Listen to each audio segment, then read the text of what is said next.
પાટણ જિલ્લાના રાધનપુર તાલુકાના ઇન્દ્રનગર પ્રાથમિક શાળા ખાતે ધોરણ 8ના બાળકોના શાળા પરિવાર દ્વારા વિદાય સમારંભ તેમજ માતૃપિતૃ પૂજનનો કાર્યક્રમ યોજાયો હતો. તો રાધનપુર તાલુકામાં આવેલ ઇન્દ્રનગર પ્રાથમિક શાળામાં ધોરણ 8ના બાળકોનો વિદાય કાર્યક્રમ તેમજ માતૃપિતૃ પૂજનનો કાર્યક્રમ શાળા પરિવાર તેમજ સમગ્ર ગ્રામજનોની હાજરીમાં યોજવામાં આવ્યો હતો. આ કાર્યક્રમમાં એસએમસી અધ્યક્ષ બેચરભાઈ ઠાકોર, પંચાયત સભ્ય સદીકભાઈ રાવમા તેમજ સૌ ગ્રામજનોની હાજરી આપી હતી. આ ઉપરાંત વિદાય રહેલા બાળકોને શાળા પરિવાર તેમજ સેન્ટરના શાળાના આચાર્ય છગનભાઈ શોએબભાઈ પરમાર તરફથી બાળકોને પ્રોત્સાહન ભેટ આપવામાં આવી હતી.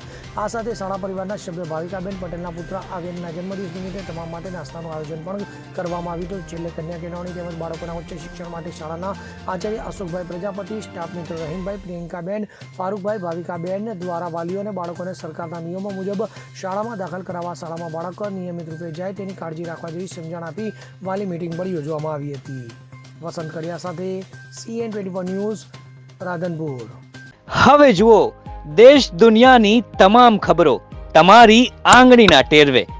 ઉઠાવો મોબાઈલ અને Google Play Store પરથી ડાઉનલોડ કરો અમારી CN24 ન્યૂઝ મોબાઈલ એપ.